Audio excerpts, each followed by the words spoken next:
Hello, mystery lovers. Welcome back to the channel. I hope you're having a great day and you're ready for another mind-bending story. Let me ask you something. What if a secret was buried for 50 years and suddenly refused to stay hidden? What if one forgotten letter could expose a crime no one ever questioned? And what if uncovering the truth could cost someone their life? Today's story takes us to a peaceful village where a time capsule is opened after half a century. And inside lies a shocking confession with a missing page, a hidden truth, a growing danger, and a mystery that turns deadly. So get comfortable, because this story is about to pull you deep into the shadows of the past. Chapter 1. The Unearthing of Secrets. The morning sun filtered gently through the lace curtains of Miss Jane Marple's sitting room in St. Mary Mead, casting delicate patterns on the polished oak floor. She sat in her favourite armchair, needles clicking rhythmically as she knitted a pale blue shawl.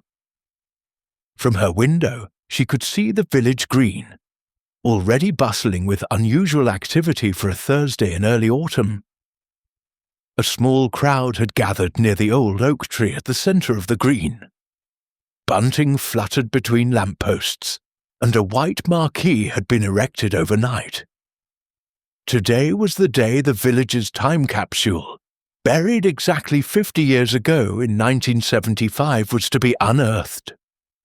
The event had been planned for months by the St. Mary Mead Historical Society, chaired by the energetic Mrs. Bantry, with assistance from the vicar and the parish council.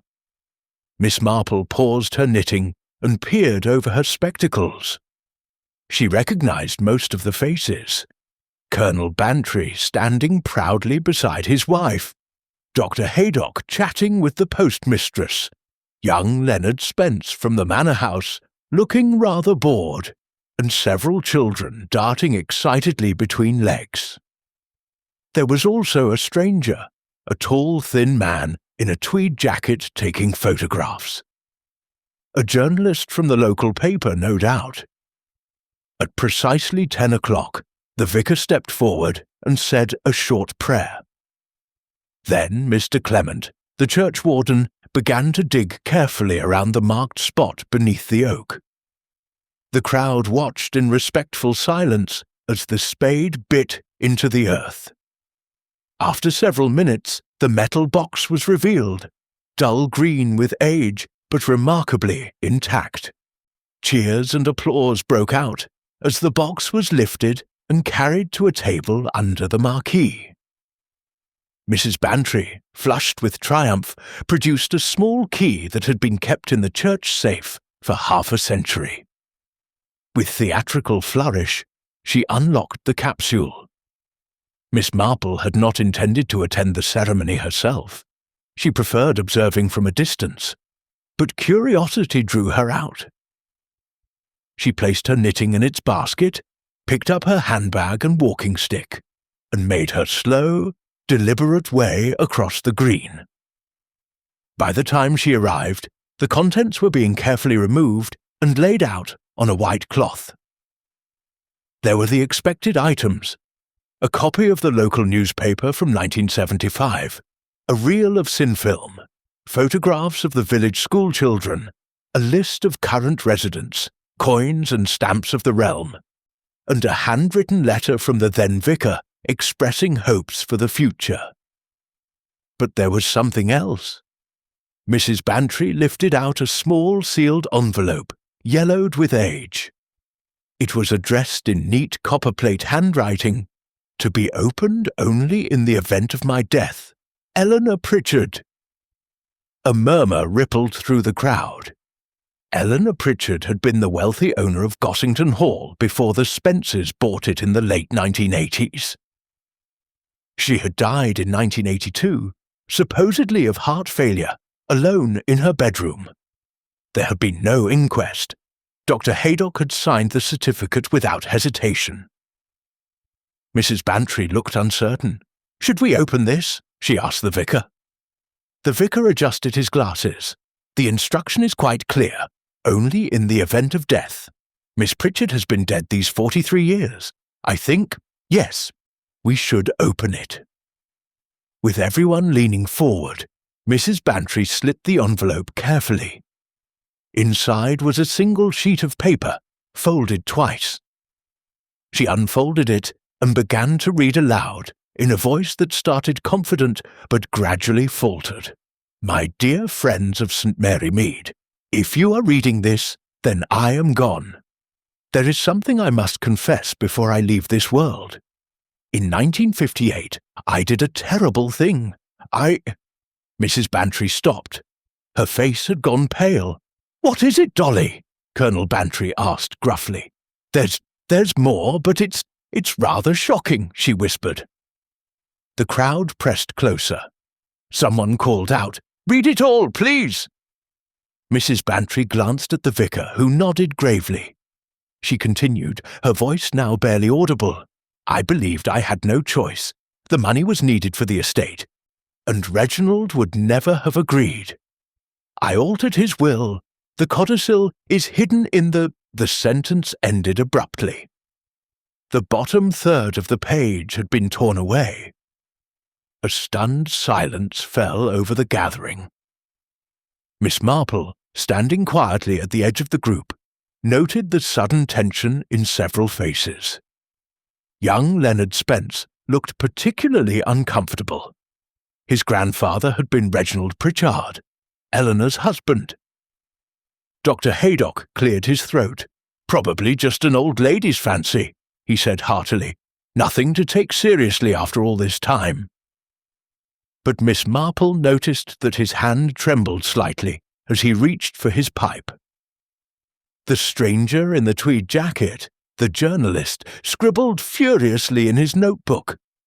Mrs. Bantry quickly gathered the items back into the box. "Perhaps we should put everything in the museum for proper cataloguing," she suggested. "And this letter, well, it's incomplete. Hardly evidence of anything."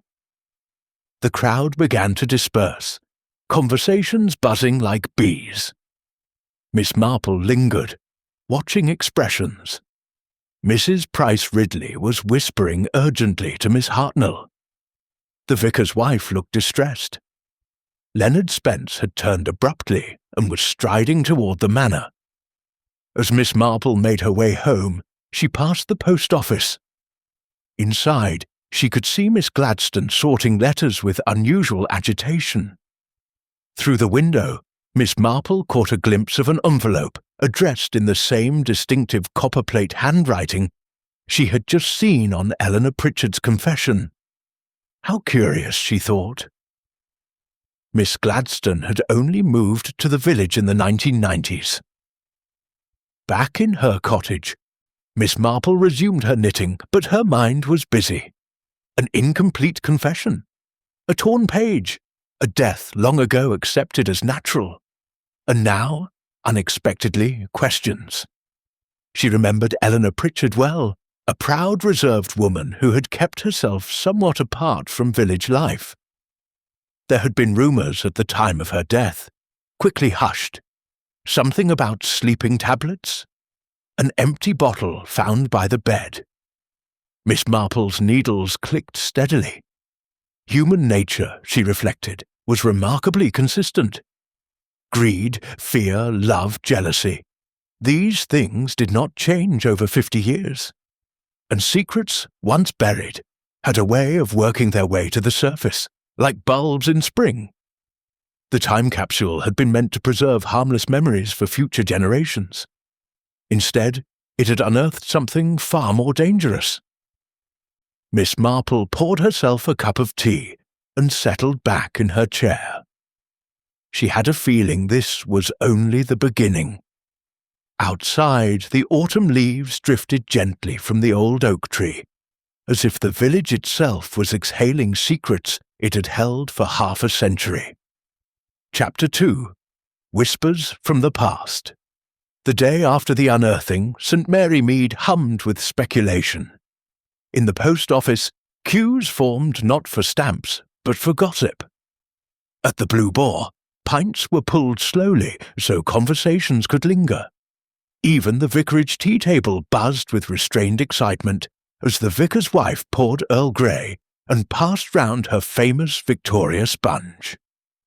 Miss Marple, however, preferred quieter sources of information. She spent the morning in her garden, pruning late roses and listening to the wireless, though her ears were attuned to any footsteps on the lane. Around 11 o'clock, as expected, Mrs. Bantry's Morris traveller crunched to a halt outside the gate. "Dolly, my dear," Miss Marple greeted her old friend at the door, "you look quite flushed. Come in and sit down. A cup of coffee, perhaps?" Mrs. Bantry accepted gratefully and sank into the chintz-covered armchair. "Jane, I hardly slept a wink. That wretched letter. I feel responsible for the whole thing. Arthur says I should have left the envelope sealed, but how could I know?" Miss Marple poured coffee with steady hands. "You followed the instructions precisely. The fault, if there is any, lies with whoever tore away the rest of the page." Mrs. Bantry leaned forward. "Exactly. Who tore it, and when? The capsule was sealed, wasn't it? The lock hadn't been tampered with." Mr. Clement swore the earth around it was undisturbed. "Yet someone removed the lower portion before the box was buried," Miss Marple observed mildly. "Or afterwards, during the night it spent in the church, safe before the ceremony. Either way, it suggests the writer feared the full confession might one day be read." Mrs. Bantry nodded vigorously. "And that codicil she mentioned, altering Reginald Pritchard's will. If it exists, it could change everything. Leonard Spence inherits Gossington Hall through his mother. But if there was fraud—" She trailed off, eyes wide. Miss Marple sipped her coffee. Leonard Spence was 32, charming in a careless way, and perpetually short of money. His grandfather Reginald had died in 1960, leaving everything to Eleanor. There had been distant cousins, she recalled, 2 nephews in Canada who had contested the will unsuccessfully. "Has anyone spoken to Leonard?" Miss Marple asked. "He telephoned this morning, sounding quite agitated. Wanted to know if the letter would be handed to the police. I told him it was incomplete, hardly evidence of anything criminal after all these years." Miss Marple set down her cup. "And the items from the capsule? Where are they now?" "Locked in the vestry cupboard. The vicar has the only key. We're to catalogue everything properly tomorrow afternoon at the village hall. A small committee, myself, the vicar, Dr. Haydock, Miss Hartnell, and that historian fellow who's staying at the Blue Boar. Mr. Carver, I think his name is." Miss Marple's eyes sharpened. "A historian? Yes, arrived a fortnight ago. Says he's researching post-war rural life for a book. Very keen on the capsule. Took dozens of photographs yesterday." Interesting, thought Miss Marple. A stranger with a professional interest in the past, appearing just in time for its unexpected eruption into the present. After Mrs. Bantry left, Miss Marple decided on a gentle stroll to the village hall. The autumn air was crisp, carrying the scent of wood smoke. As she passed the post office, she noticed Miss Gladstone locking the door for lunch. On impulse, Miss Marple paused. "Good morning, Gladys. Busy morning." Miss Gladstone started slightly. "Oh, Miss Marple? Yes, parcels mostly.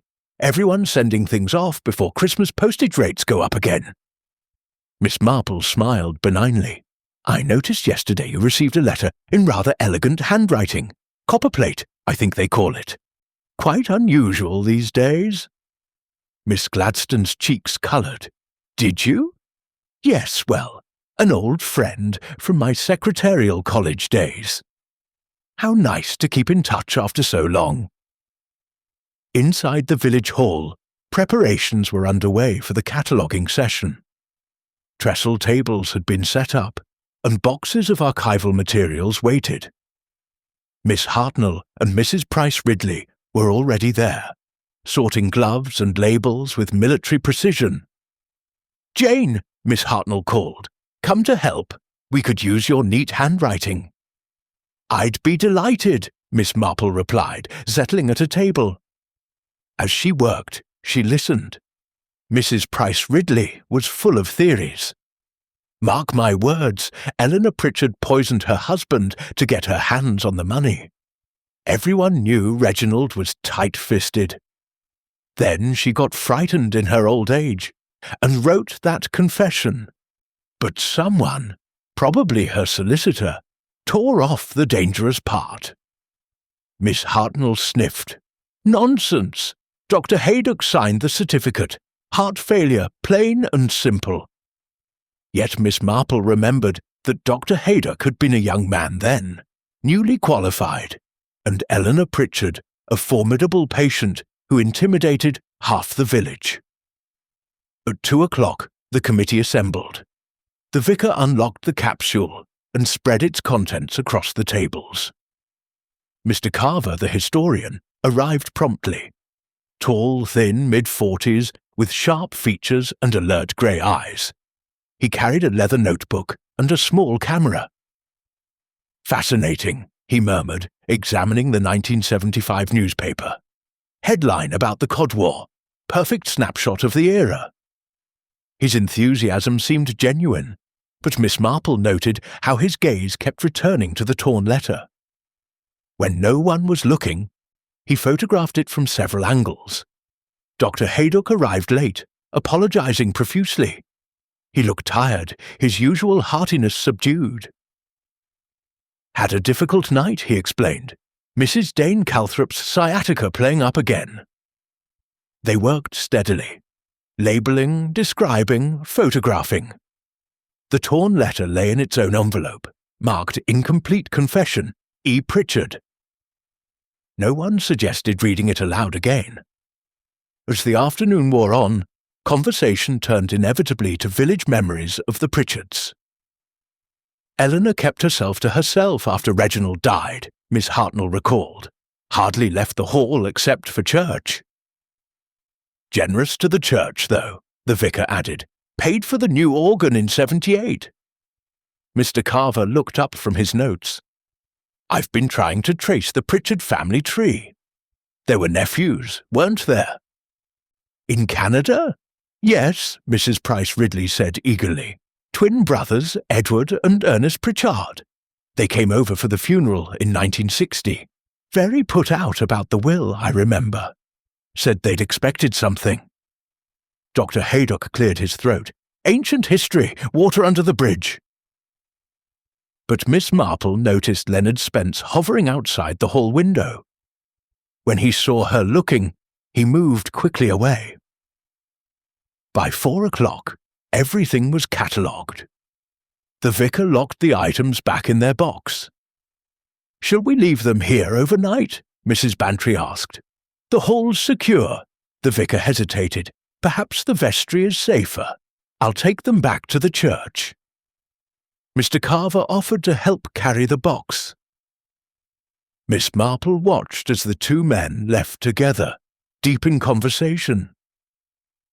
Walking home through the twilight, Miss Marple reflected on the day's whispers.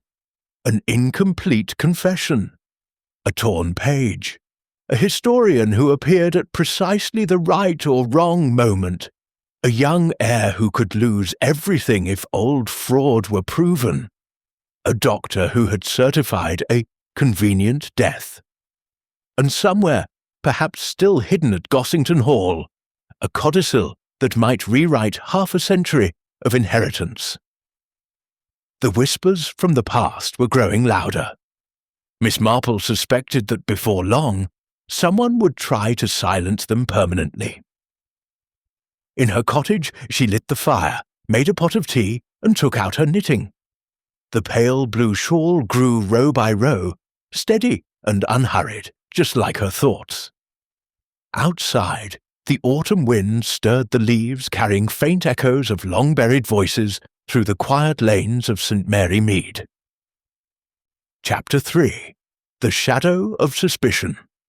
The following evening, the village hall was brightly lit for the Historical Society's autumn lecture. Mr. Carver, the visiting historian, had kindly offered to give a talk entitled St. Mary Mead Through the Ages, A Social History. Admission was free with tea and biscuits afterwards, so the hall was fuller than usual. Folding chairs had been set out in neat rows, and a screen and projector borrowed from the school stood at the front. Miss Marple arrived early and took her customary seat near the aisle, 3 rows from the back, close enough to see expressions, far enough to observe the entire room. She greeted neighbours politely. Mrs. Bantry waving from the front, Dr. Haydock chatting with the vicar, Miss Hartnell and Mrs. Price Ridley already installed in the centre like sentries. Leonard Spence slipped in just as the lights dimmed, taking a seat at the very back. Mr. Carver began confidently, clicking through slides of old photographs. The village in Victorian times, the War Memorial, Gossington Hall in its heyday under the Pritchards. The audience murmured appreciatively. Halfway through, the projector showed a grainy image of the 1975 Capsule burying ceremony. There was Eleanor Pritchard herself, elegant in a fur stole, standing beside the vicar of the day, as the box was lowered into the ground. A collective "ah" rose from the older residents. Mr. Carver paused the slide, and of course, many of you were present only 2 days ago when this same capsule was reopened, revealing rather more than anyone expected. A ripple of nervous laughter ran through the hall. Mrs. Bantry shifted uncomfortably in her seat. The lecture concluded to warm applause, and the audience began to mill about for refreshments. Miss Marple accepted a cup of tea from the vicar's wife and positioned herself near the biscuit table, where conversation naturally flowed. Dr. Haydock joined her, looking rather drawn. "Crowded tonight," he remarked. "Mr. Carver is an engaging speaker," Miss Marple replied, "though I wonder why he chose to mention the letter so openly." Haydock shrugged. "Trying to stir interest, I suppose. Academics love a bit of drama." Across the room, Leonard Spence was in earnest conversation with Mr. Carver. Leonard's face was flushed. He kept glancing toward the door, as though wishing to escape. Suddenly, a sharp cry cut through the chatter. Everyone turned. Mrs. Price Ridley stood frozen near the tea urn, staring at the floor. He's dead!" she gasped, pointing with a trembling finger. Lying half-concealed behind the stacked folding chairs was Mr. Carver. He was on his side, one arm outstretched, eyes wide and staring. A cup lay overturned beside him, tea pooling darkly on the wooden floor. Chaos erupted. Women exclaimed, men pushed forward. Dr. Haydock strode through the crowd and knelt beside the body. "He's gone," he said quietly after a moment. "No pulse. Rigor hasn't set in. He can't have been dead long." The vicar suggested everyone remain calm and stay in the hall. Someone fetched Constable Perkins from his cottage nearby. Within minutes the young officer arrived, red-faced and officious, notebook at the ready. "Heart attack, most likely," Dr. Haydock said in a low voice to the constable. "Man's in his 40s, but these things happen? Stress. Perhaps." He seemed excited during the talk. Miss Marple, standing quietly to one side, observed everything with her pale, thoughtful eyes. She noted the position of the body. Carver had apparently collapsed while walking toward the side door that led to the small kitchenette and the outside yard. The overturned cup was one of the hall's own, white with the Women's Institute logo. A few biscuit crumbs lay scattered nearby. But something struck her as odd. The tea stain on the floor was small, as though only a little liquid had spilled, and Carver's lips had a faint bluish tinge that she had seen before, long ago, in another case. Constable Perkins cleared his throat. Did anyone see Mr. Carver after the lecture ended? Several people spoke at once. He had been thanking Mrs. Bantry for organising the event. He had shaken hands with the vicar. Leonard Spence admitted speaking to him briefly about access to Gossington Hall archives. Then I went to get a second cup of tea, Leonard said, his voice unsteady. When I came back, everyone was crowding round. Miss Marple moved quietly to the tea table.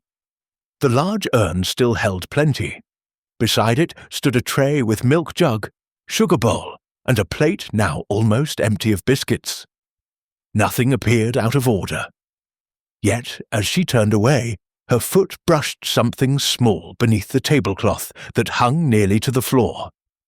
Bending stiffly, she retrieved it. A single white tablet, half dissolved, stuck to a crumb. She slipped it into her handkerchief just as Dr. Haydock approached. "Tragic accident," he said again. "I'll ring the coroner's office. No need to upset everyone further tonight."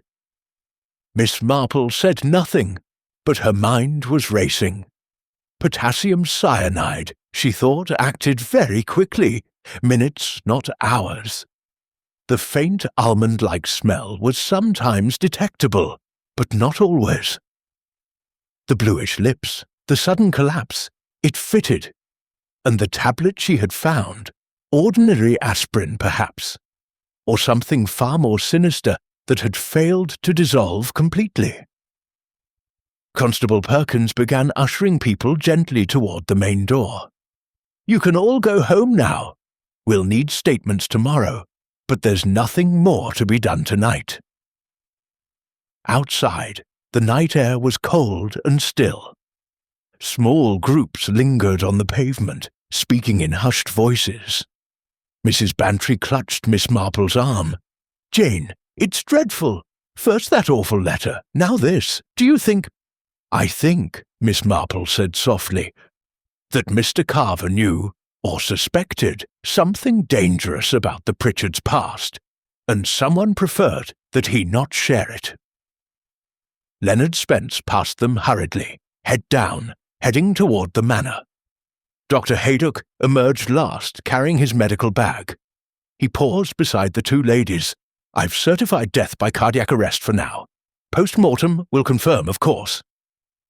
His eyes avoided Miss Marple's. She noticed his hands were not quite steady.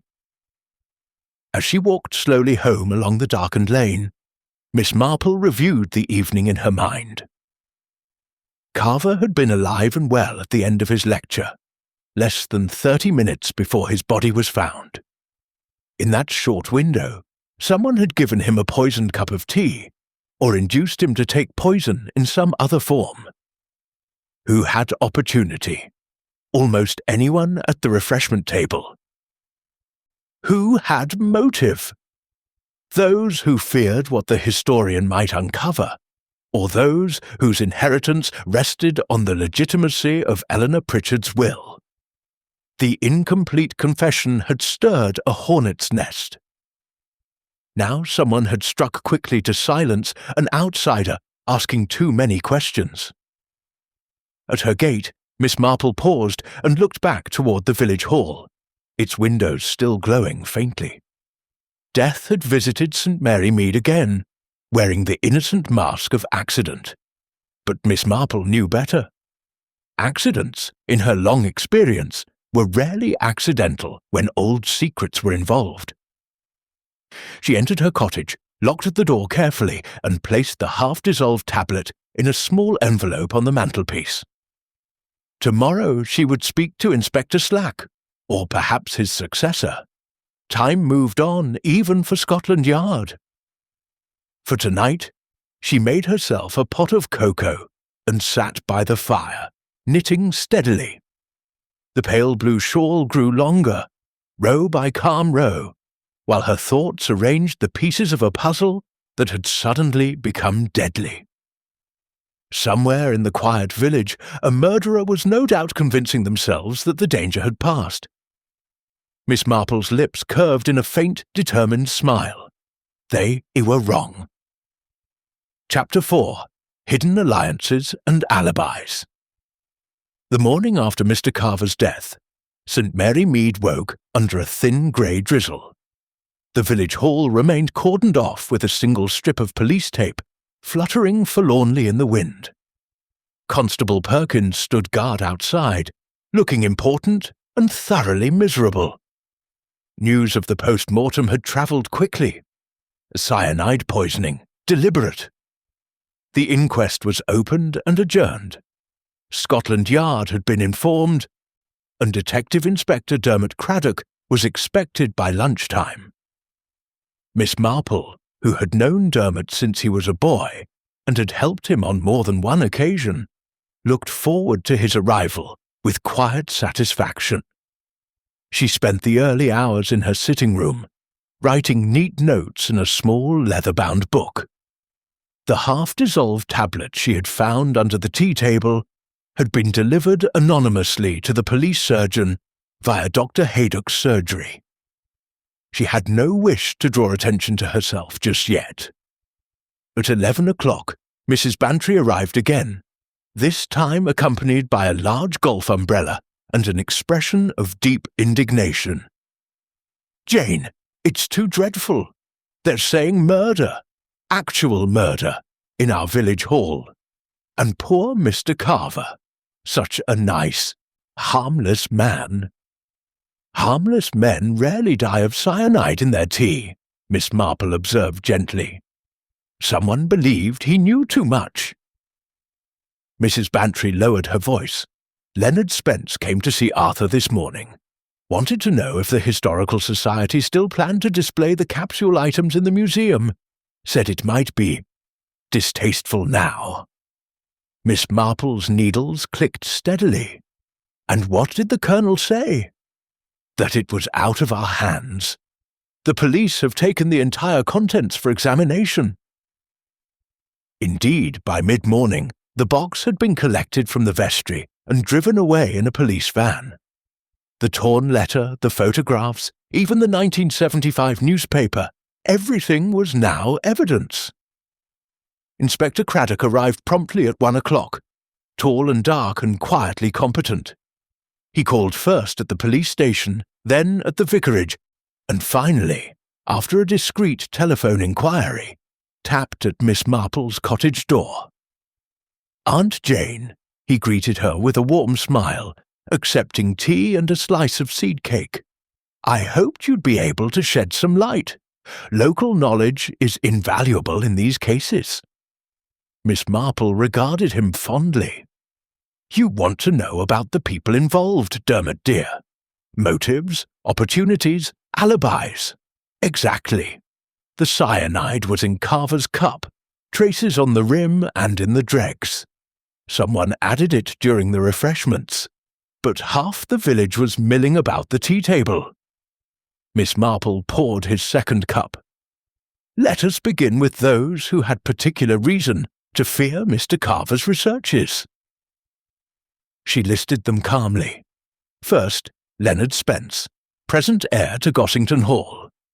If Eleanor Pritchard had indeed forged a codicil, Leonard's title to the estate could be overturned in favour of the Canadian cousins or their descendants. Second, Dr. Haydock, who had certified Eleanor's death as natural in 1982. Any suggestion of irregularity then might damage his reputation now, even after 40 years. Third, anyone connected to the preparation of the capsule in 1975 who might have known about the torn letter and wished the secret to remain buried. Craddock made notes. "We've established timelines. Carver finished his lecture at 8:45, refreshments began immediately, body discovered at 9:12, so the poison was administered in that 27-minute window." "Who served the tea?" Miss Marple asked. Mrs. Price Ridley poured from the urn. Miss Hartnell handed cups. The vicar's wife passed biscuits, but anyone could have approached the table. Miss Marple nodded. And Mr. Bull Carver's movements? He spoke to several people, Mrs. Bantry, the vicar, young Spence. Then he went to the table for tea. Mrs. Price Ridley remembers pouring him a cup. She thinks with milk, no sugar. After that he moved toward the side door, perhaps intending to step outside for air. No one admits seeing him drink. Craddock frowned. Yet he did drink, enough for a lethal dose. The cup beside the body was his. Miss Marple set down her knitting. Then someone either handed him a prepared cup or added poison after it was poured, perhaps while his attention was distracted. The inspector leaned forward. We're checking backgrounds. This historian Carver, real name Julian Carver, had been asking questions in London archives about the Pritchard family. He contacted the Canadian cousins last month. Miss Marple's eyes brightened. Did he indeed? A letter from a Mr. Edward Pritchard, Jr., grandson of one of the nephews. He confirmed Carver wanted details of the 1960 will contest. Seems Carver suspected fraud. So someone here learned of his inquiries, Miss Marple murmured. Perhaps through Leonard, or through gossip reaching the hall. Craddock closed his notebook. Spence claims he was at the biscuit end of the table the whole time, then spoke to Carver briefly about archives. Says he never touched the man's cup. Dr. Haydock was circulating, checking on elderly parishioners. He says he didn't go near the tea table after the lecture. Miss Marple considered.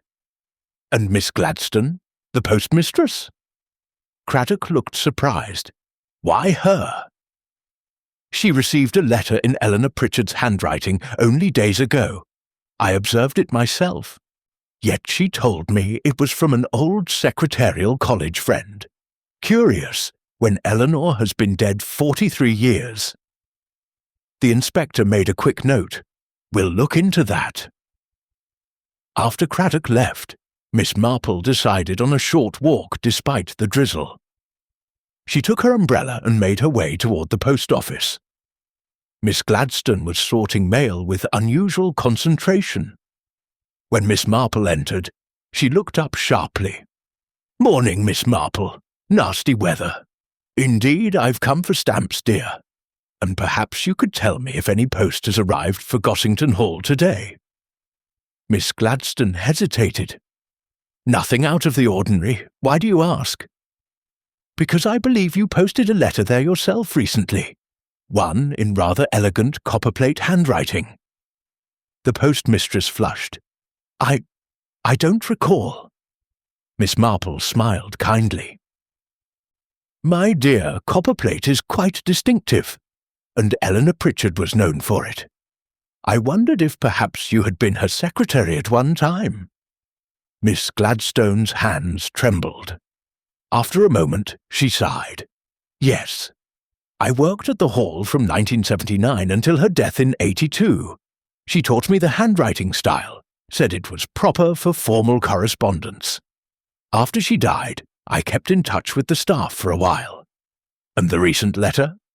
It was found among old papers when the attics were cleared last year. Leonard asked me to forward it to the Canadian relatives. I copied the address from an old list Eleanor kept. Miss Marple nodded.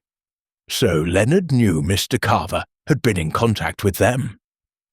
Miss Gladstone looked distressed. He was furious. Said it would stir up trouble. But the letter had to go. It was only right.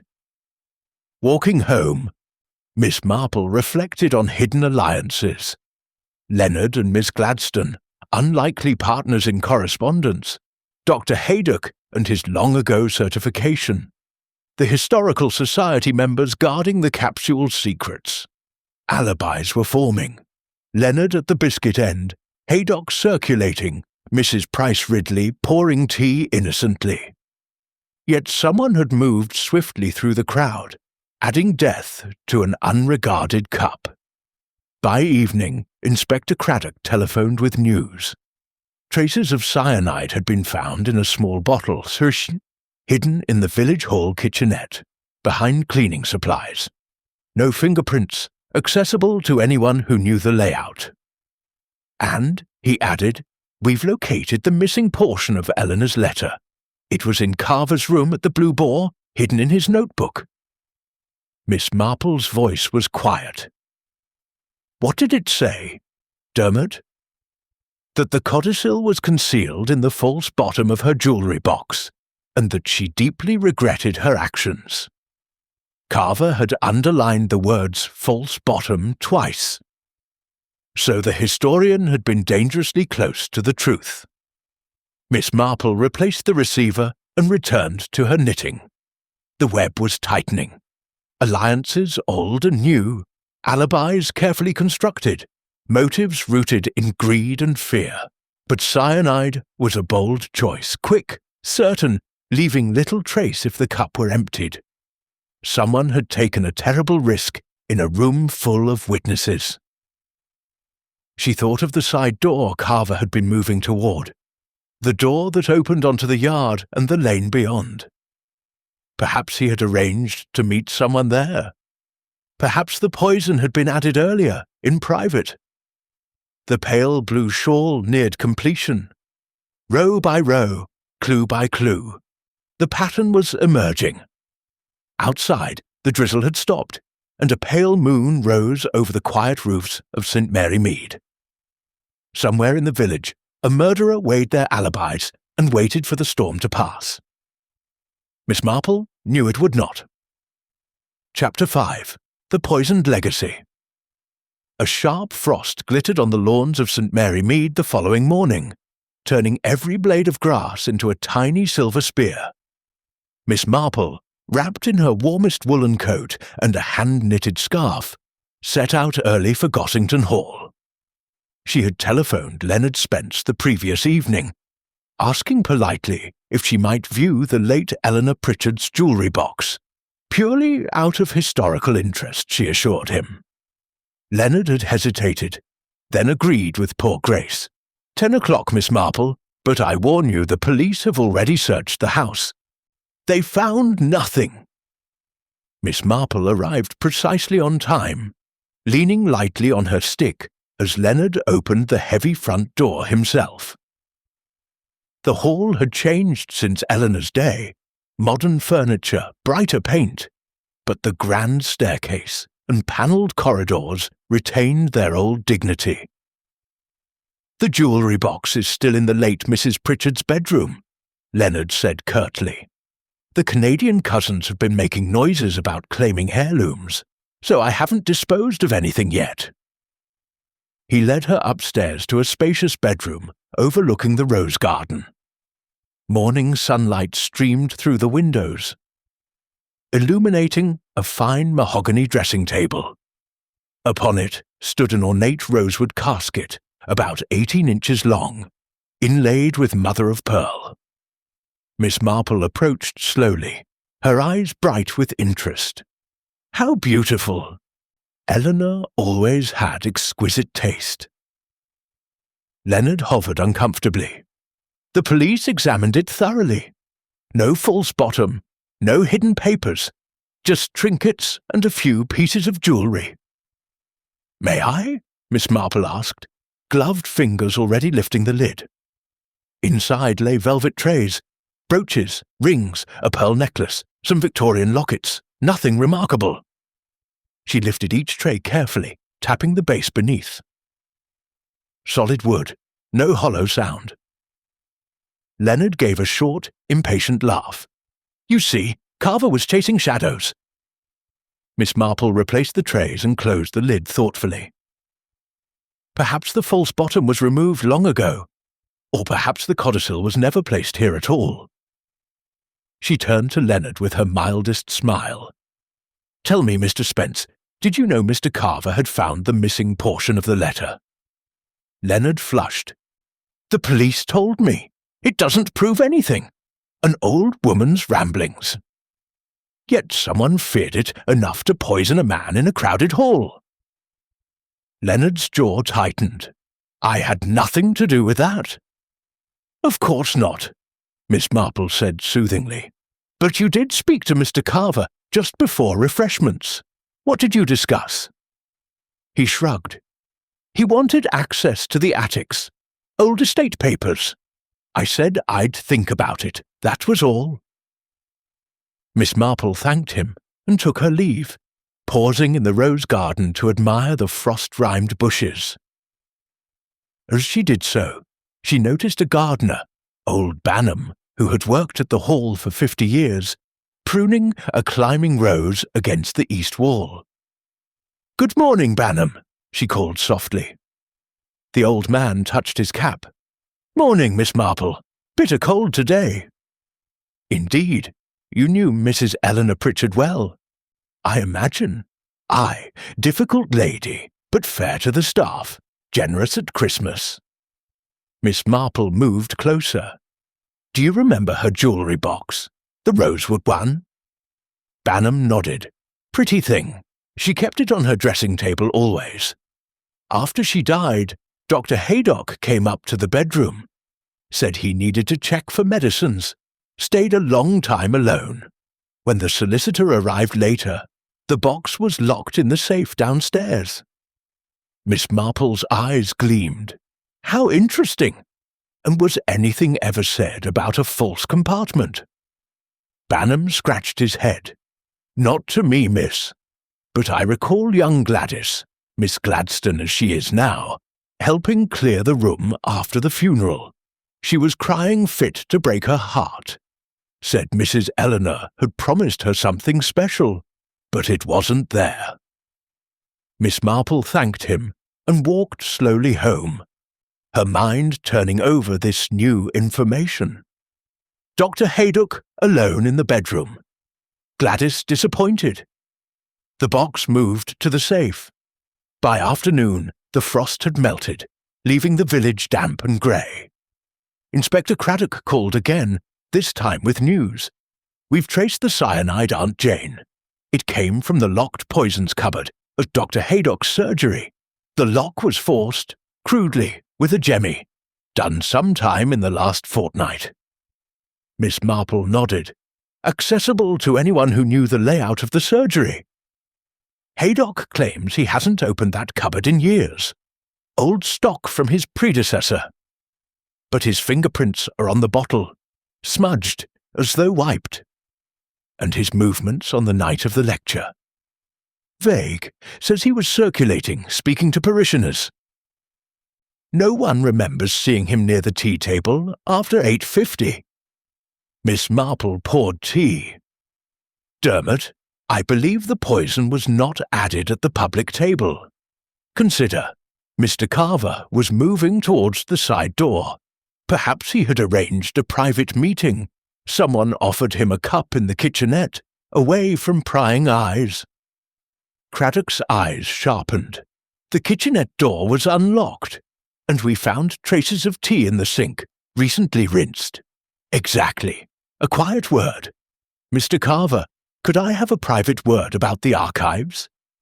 A cup poured in haste, poison stirred in, the cup handed over. Carver drinks trusting, then collapse minutes later. But who could lure him there? Miss Marple considered. Someone he believed held vital information. Perhaps the person who had been corresponding with the Canadian cousins on Leonard's behalf, Miss Gladstone. Or someone whose professional reputation rested on Eleanor Pritchard's death being natural, Dr. Haydock himself. Craddock made notes. "We've questioned Miss Gladstone. She admits forwarding the letter, but denies meeting Carver privately. Haydock says he barely spoke to the man." Miss Marple set down her cup. "There is another possibility. The poison may have been intended for someone else entirely, and Carver drank by mistake." Craddock stared. "Who?" "Leonard Spence, the real threat to the inheritance. If the codicil were found and proven genuine, he would lose everything. Carver was close to exposing it, close enough to die, but Leonard poured his own tea publicly, and drank it in full view.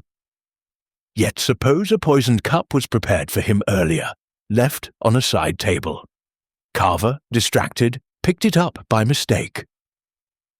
Craddock frowned. Possible, but risky. Murder always is, Miss Marple said quietly. That evening, Dr. Haydock called unexpectedly. He looked older, strained. Miss Marple, I need advice. The police have been asking about the poisons cupboard. I swear I knew nothing of the break-in. Miss Marple regarded him steadily. You were alone in Eleanor Pritchard's bedroom after her death. Did you examine her jewellery box then? Haydock started. How did you— Yes. She had been taking sleeping tablets, strong ones. I wanted to ensure there were no more in the room. The bottle was empty beside her bed. I removed it. Why? He hesitated. There was talk in the village. Overdose, perhaps deliberate. I thought it kinder to the family to certify natural causes. Heart failure brought on by age. Miss Marple's voice was gentle but firm. And the jewellery box? I opened it. There was a compartment, false bottom. Inside, a single sheet of paper. A codicil to Reginald Pritchard's will, leaving everything to charity if Eleanor predeceased him without issue, signed, witnessed if it had come to light. It would have disinherited the Canadian nephews, and thus Leonard today. Haydock nodded miserably. I burned it. Thought I was protecting everyone. Eleanor was dead. The estate had passed legally years before. No good could come of scandal. Miss Marple sighed. But now someone else knows, or suspects, what you did. And they used your own poisons to silence a man who was getting too close. Haydock buried his face in his hands. God forgive me. After he left, Miss Marple sat long by the fire. A poisoned legacy indeed. Forged codicil, destroyed evidence. A convenient death in 1982, and now murder in 1925 to keep the past buried. The cyanide had come from Haydock's surgery, but the hand that used it belonged to someone far more desperate.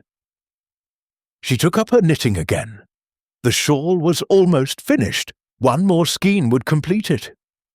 Outside, the frost returned, harder than before, sealing the village in glittering silence.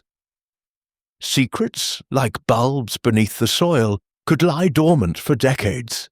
But spring always came, and with it growth, whether of flowers or of truth.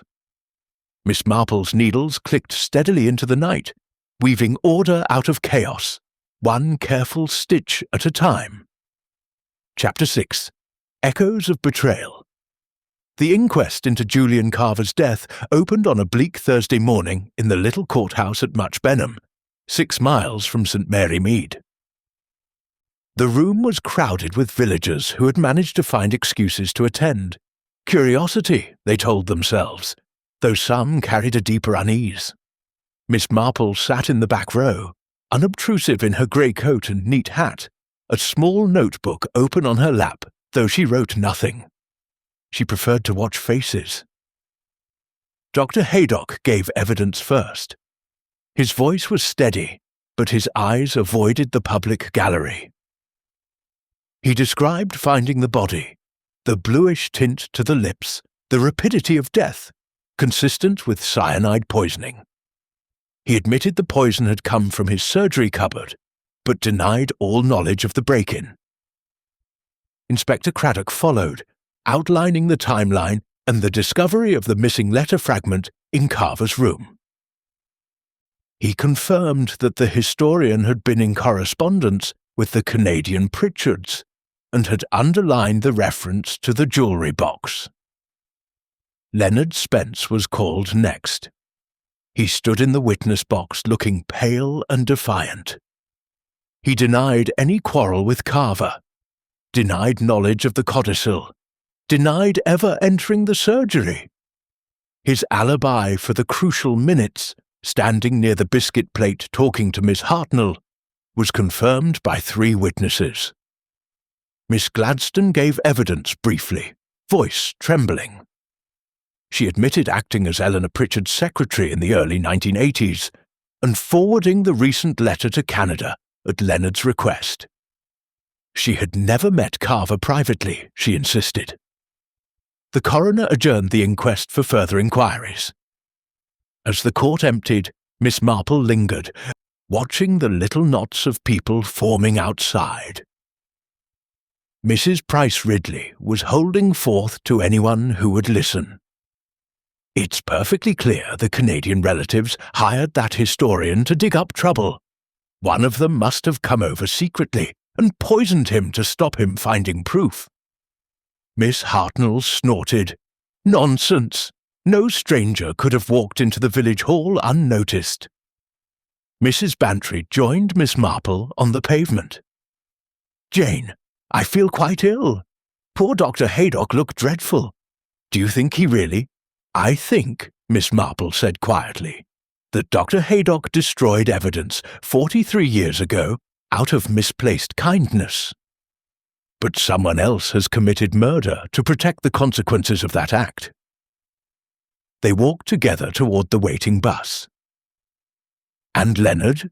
Mrs. Bantry asked. He stands to lose everything if the codicil ever existed. Leonard is frightened, Miss Marple replied, but fear does not always lead to murder. That afternoon, back in St. Mary Mead, Miss Marple took tea with the vicar's wife in the vicarage drawing room. Over scones and damson jam, conversation inevitably turned to the case. The village is full of whispers, Mrs. Clement said anxiously. People saying Eleanor Pritchard poisoned her husband, or took her own life, or that Dr. Haydock helped her. It's dreadful. Miss Marple buttered a scone thoughtfully. Whispers often contain a grain of truth distorted by time. I remember Eleanor Pritchard as a proud woman who disliked being beholden to anyone. When Reginald died, she inherited everything, but there were rumours even then that the Canadian nephews felt cheated. The vicar's wife leaned forward. My husband says the churchwarden's minutes from 1975 mention a sealed envelope handed in by Eleanor herself for the time capsule. She insisted it be included without explanation. Miss Marple's eyes brightened. Did she indeed? And was anyone else present? Old Mr. Clement, our churchwarden's father, and Miss Gladstone, who brought the envelope from the hall. So, Gladys had known about the confession from the beginning. That evening, Inspector Craddock telephoned with fresh information. We've had a statement from Edward Pritchard Jr. in Toronto. He says Carver told him he'd located a witness, someone who worked at Gossington Hall in 1982 and saw Dr. Haydock burn papers from the jewellery box. Miss Marple's voice was calm. And who is this witness? A former housemaid, now living in Australia. We're trying to contact her. But there's more, Aunt Jane. We've found traces of cyanide residue in the kitchenette sink at the village hall, and a single fingerprint on the underside of the draining board. It matches Miss Gladstone. Miss Marple considered this. Gladys is devoted to routine. She would have wiped surfaces carefully. A fingerprint underneath suggests haste or deliberate misdirection. Craddock sighed. She's coming in for formal questioning tomorrow. After the call, Miss Marple sat by her fire, knitting needle motionless for once. Betrayal upon betrayal. Eleanor betraying her husband's intentions with a forged codicil.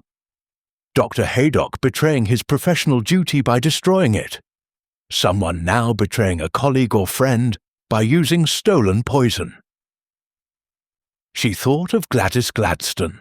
Quiet, efficient, loyal to Eleanor's memory for over 40 years.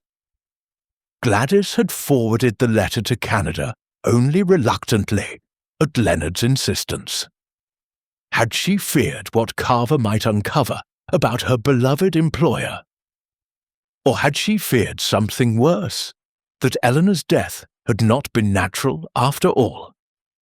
Miss Marple rose and fetched a small tin from her bureau. Inside lay letters tied with faded ribbon, correspondence from her own youth. Among them was a note from Eleanor Pritchard, written in 1981, thanking her for kindness during a brief illness. The handwriting was unmistakable copperplate, but the tone was strained.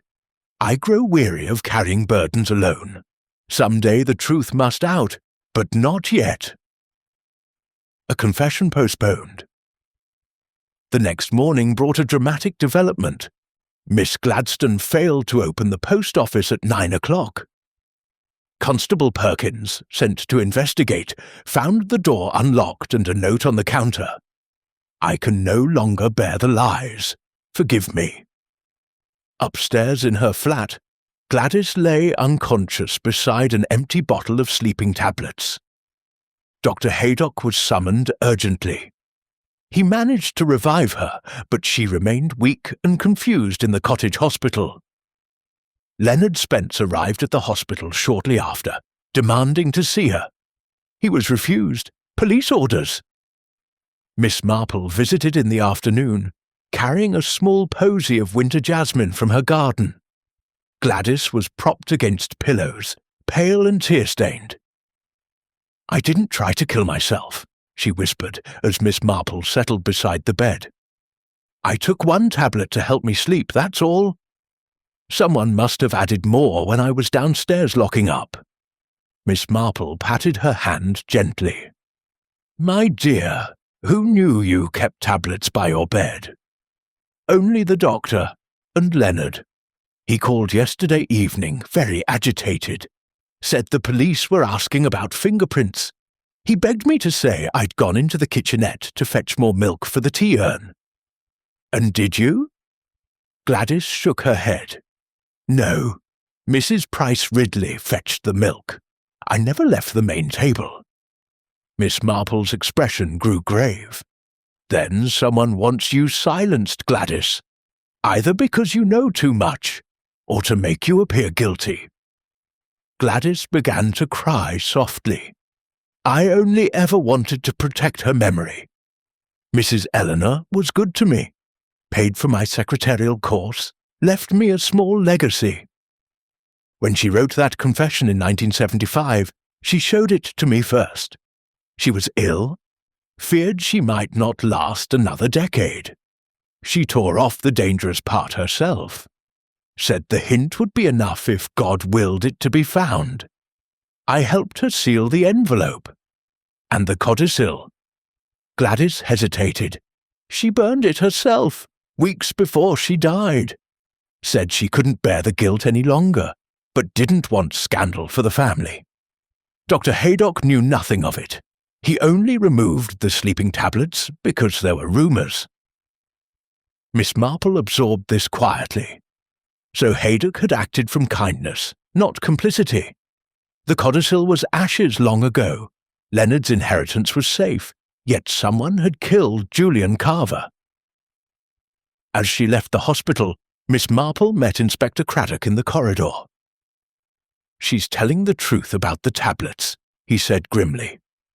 "The bottle had fingerprints, Leonard Spence's, partially wiped. And we've found the jemmy used on the surgery cupboard hidden in the potting shed at Gossington Hall." Miss Marple nodded slowly. Leonard feared not the codicil itself, for it no longer exists, but the damage mere suspicion could do. Falling property values, legal challenges, years of uncertainty. He tried to silence Carver, then to frame Gladys, when attention turned too close. Craddock looked troubled. But why attempt to kill her now? Because she knew he had asked her to lie about the kitchenette, and perhaps because, in her distress, she might have revealed that the codicil was destroyed, removing his motive entirely. The echoes of betrayal were growing clearer. A young man desperate to protect his inheritance, willing to poison an innocent historian, and then an old family retainer who had become a danger. Miss Marple walked home through the frosty lanes. The pattern was nearly complete. One more confrontation, one final revelation, and the web would unravel. She paused at her gate, looking toward the church tower standing serene against the winter sky. Human nature, she reflected, repeated its mistakes across generations: greed, fear, the fatal impulse to silence truth. But truth, like spring bulbs beneath frozen soil, had a way of pushing through in the end. Chapter 7. The Web of Deception. The frost had hardened into ice by Saturday morning, turning the lanes of St. Mary Mead into treacherous mirrors. Constable Perkins had scattered grit outside the police station, and children skated gleefully along the edges of the village green, their laughter sharp in the cold air. Inside Miss Marple's cottage, the fire burned brightly. She had invited a small group for afternoon tea. Inspector Craddock, Dr. Haydock, Mrs. Bantry, the vicar, and, somewhat to everyone's surprise, Leonard Spence. A note delivered by hand that morning had requested his presence to clear up certain matters concerning the late Mr. Carver. Leonard arrived last, stamping snow from his shoes and looking defiant. "I hope this won't take long, Miss Marple. I've estate business to attend to." "All in good time, Mr. Spence," she replied serenely, pouring tea. "Milk? Sugar?" The others sat in a loose circle. Craddock watchful, Haydock pale and silent, Mrs. Bantry curious, the vicar mildly puzzled. Miss Marple began mildly. "We have all been entangled in a web of deception these past weeks. A time capsule intended to preserve innocent memories instead released dangerous truths, or rather, half-truths and suppositions. One man has died, another's reputation hangs in the balance, and a good woman lies recovering from what was meant to look like despair." She paused to pass round a plate of scones. "Let us unravel the threads one by one. First, the confession in the capsule. Eleanor Pritchard wrote it in 1975, tormented by guilt over a codicil she had forged many years earlier. She tore away the most incriminating portion herself, intending only a hint for posterity. Miss Gladstone helped seal the envelope, knowing its contents." Leonard shifted uncomfortably. Dr. Haydock stared into his cup. Second, the codicil itself. It was burned by Eleanor in 1982, weeks before her death. "Dr. Haydock, you removed sleeping tablets from her room out of kindness, fearing rumours of overdose, but you later found and destroyed the ashes of the codicil, believing you were preventing needless scandal." Haydock nodded slowly. "I did. I thought the matter closed forever." "Third," Miss Marple continued, "Julian Carver's researches. He discovered the missing fragment of the letter and believed the codicil still existed, hidden in the jewellery box. He contacted the Canadian relatives and came here to find proof. Someone feared that even the suspicion of fraud would damage the Spence inheritance. Legal costs, falling property values, years of uncertainty." All eyes turned to Leonard. He set down his cup with a clatter. "I've told the police 12 times. I had nothing to do with Carver's death. I barely knew the man." Miss Marple regarded him gently. "Yet you broke into Dr. Haydock's surgery and stole cyanide from the poison's cupboard. You hid the jemmy in your own potting shed. A rather careless choice. You asked Miss Gladstone to lie about being in the kitchenette. Then, when she refused, you added tablets to her bottle to make her appear guilty or suicidal." Leonard's face flushed dark red. "That's absurd. You've no proof. Inspector Craddock spoke for the first time. "We have your fingerprints on the bottle, Mr. Spence, and on the jemmy, and a witness, old Banham the gardener, saw you near the surgery late one night 2 weeks ago." Leonard sprang to his feet. "This is outrageous. I'm leaving. Sit down, please," Craddock said quietly, producing handcuffs. "Leonard Spence, I'm arresting you for the murder of Julian Carver and the attempted murder of Gladys Gladstone." Leonard froze, then sank back into his chair, defiance crumbling into panic. Miss Marple continued, as though uninterrupted. "The method was clever but risky. You suggested to Carver, during your brief conversation after the lecture, that you had private papers in the kitchenette, something about the Pritchard archives. He followed you there, trusting. You poured tea from the spare urn kept in the cupboard, added cyanide dissolved in a little water, and handed him the cup.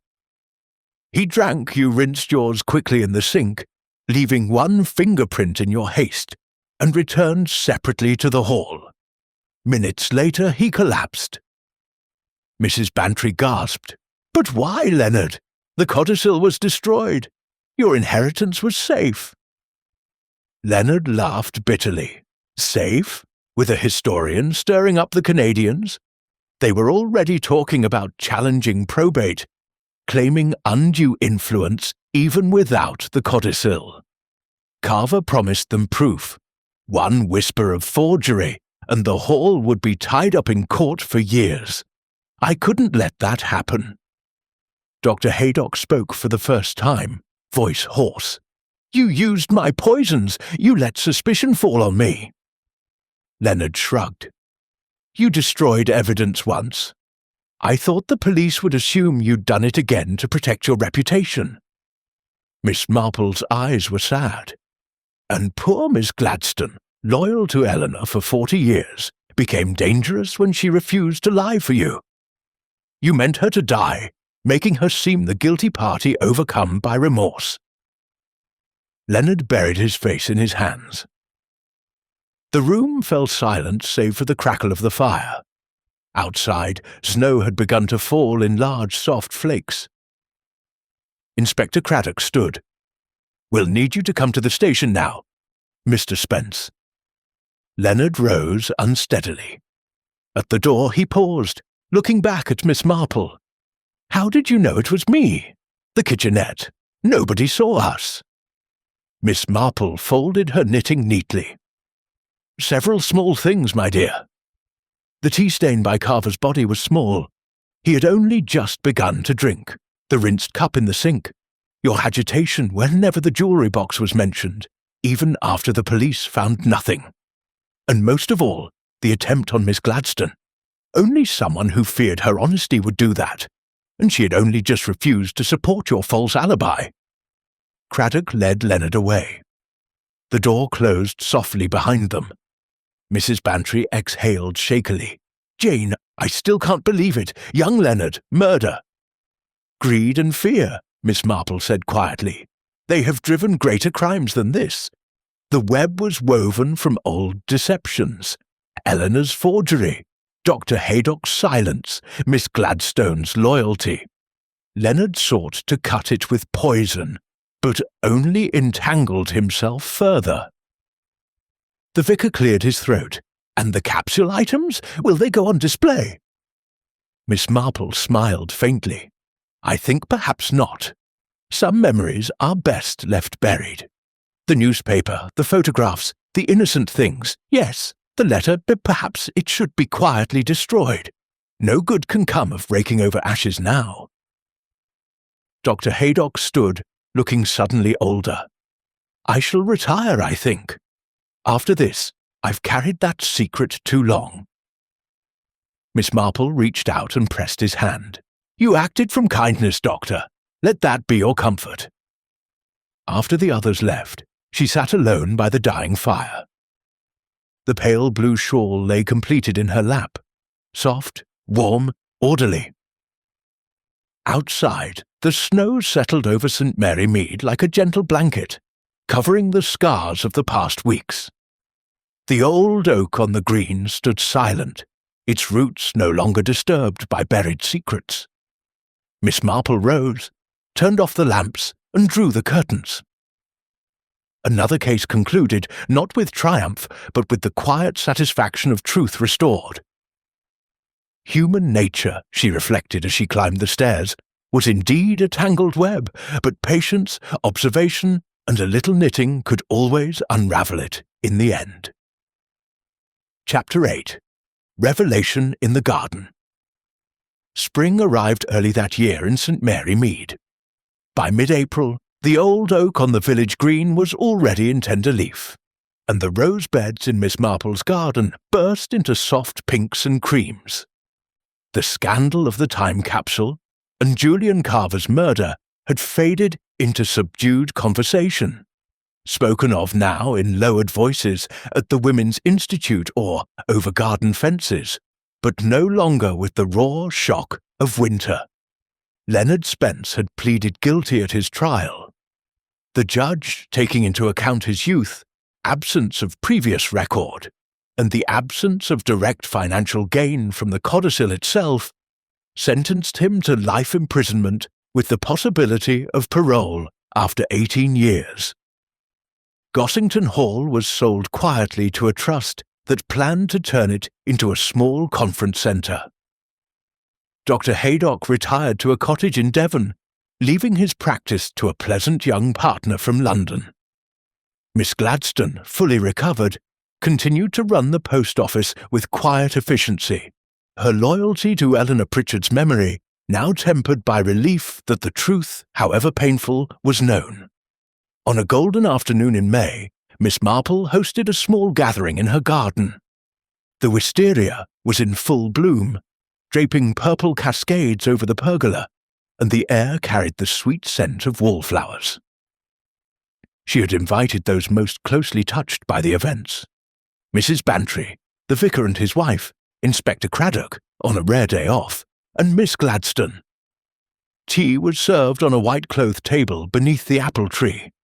China tea, scones with strawberry jam and clotted cream, Victoria sponge, and Miss Marple's own lemon drizzle cake. Mrs. Bantry, ever sociable, chattered about the new owners of Gossington Hall. They planned to keep the gardens open to the public 1 day a month. Very generous, I think. The vicar nodded. A healing gesture. The house has carried too many shadows.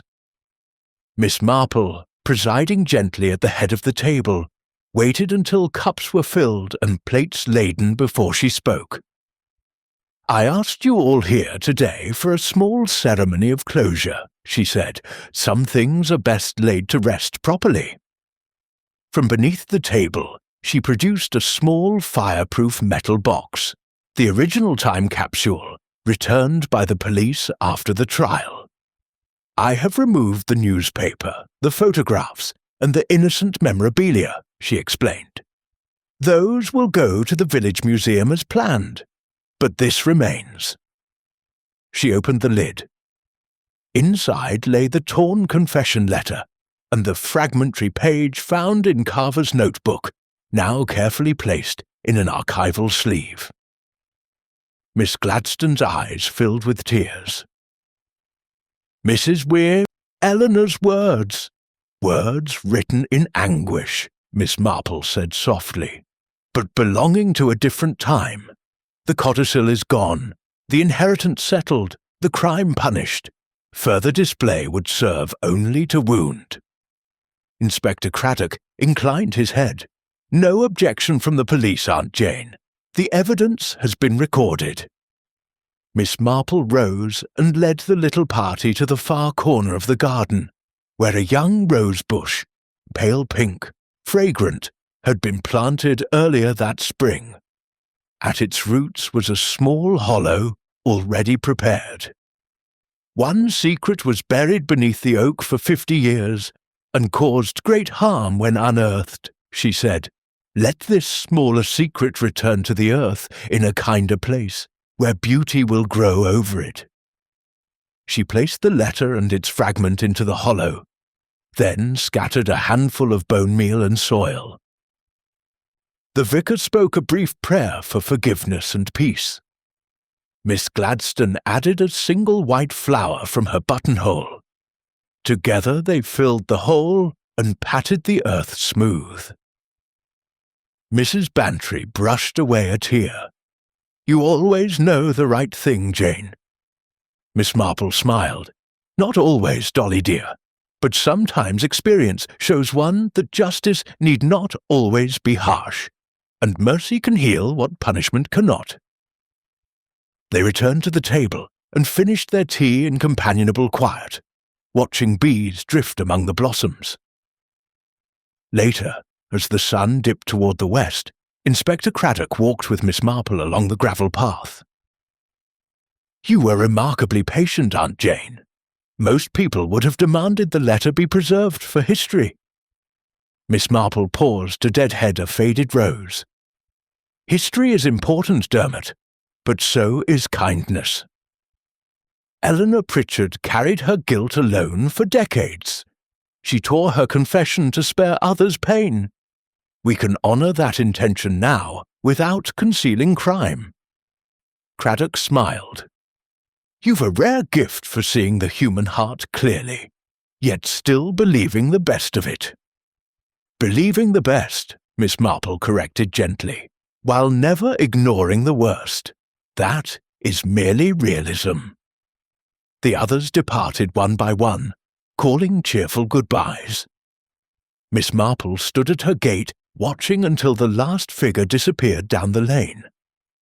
Then she returned to the garden and sat beneath the pergola, her completed pale blue shawl about her shoulders, though the evening was mild. Above her, the wisteria petals drifted down like soft rain. At the far corner, the young rose bush stirred in the breeze, its roots already cradling the final secret of Eleanor Pritchard. Miss Marple picked up her knitting basket. Though the shawl was finished, a new project in soft lavender wool awaited, and began to cast on stitches with calm, rhythmic movements. Life in St. Mary Mead would go on. Births and deaths, weddings and feuds, small kindnesses and smaller cruelties. Secrets would still be kept, and some would still surface unexpectedly. But for now, beneath her roses, one chapter had closed peacefully. The sun set in a blaze of pink and gold, and the garden filled with the evening chorus of blackbirds. Miss Marple knitted steadily, her mild blue eyes reflecting the quiet satisfaction of order restored. In the distance, the church clock struck 6, its notes floating across the meadows, serene, timeless, reassuring. All was well in St. Mary Mead once more.